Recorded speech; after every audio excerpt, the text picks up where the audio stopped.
வணக்கம். மா. செந்தமிழன் அவர்கள் எழுதிய அறிதல் எனும் நூலில் இருந்து இன்றைய செம்மை மொழி. அறிதலுக்கு ஆட்படாதிருங்கள் என்பது நான் உரைத்த இறைவாக்கு. அறிதல் என்பது அறிவினை சேகரிப்பதை குறிக்கும். சக மனிதர்கள் பற்றி அதிகமாக அறிந்து கொள்ளாதீர்கள். அவர்கள் உங்களிடம் எவ்வாறு வெளிப்படுகிறார்களோ அவ்வாறே அவர்களை புரிந்து கொள்ளுங்கள். அதேவேளை இயல்புணர்வில் விலகாதிருங்கள். உங்கள் இயல்புணர்வு உங்களை தற்காத்து கொள்ளும் வகையிலும் சக உயிரினங்களையும் மனிதர்களையும் அரவணைக்கும் வகையிலும் வழங்கப்பட்டுள்ளது. உங்களுக்கு எதிராக எவரேனும் செயல்பட்டால் அதை எதிர்க்க வேண்டும். உங்கள் விடுதலைக்கு எதிராக எது நேர்ந்தாலும் அதை நிராகரிக்க வேண்டும். விடுதலை என்பது இச்சைகளுக்கு ஆட்படுவதோ பெருமைக்கு அலைவதோ போட்டி போடுவதோ அல்ல.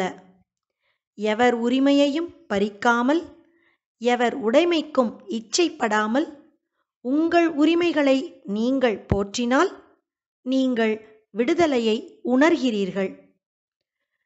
நீங்கள் எவருக்கும் உடைமை அல்ல என்பதை நன்றாக புரிந்து கொள்ளுங்கள். அதேபோல உங்களுக்கும் எவரும் உடைமை அல்ல. இதுதான் விடுதலையின் சாரம்.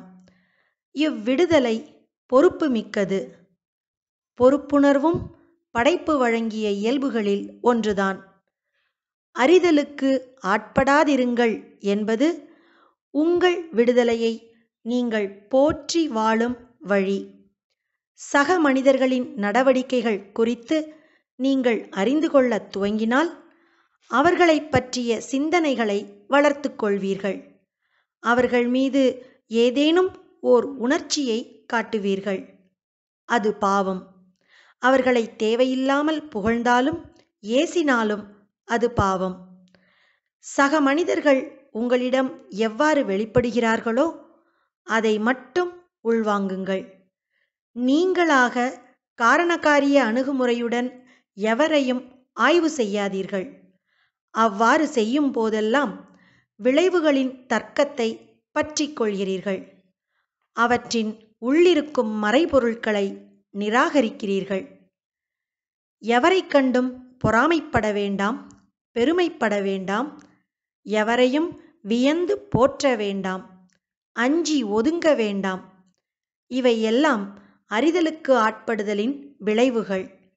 சக மனிதர்கள் குறித்த அறிதல்களை அதிகப்படுத்தினால் இந்த உணர்ச்சிகளுக்குள் நீங்கள் வந்து சேருவீர்கள். இனி உங்களால் அவர்களுக்கு ஆபத்து, அவர்களால் உங்களுக்கு ஆபத்து.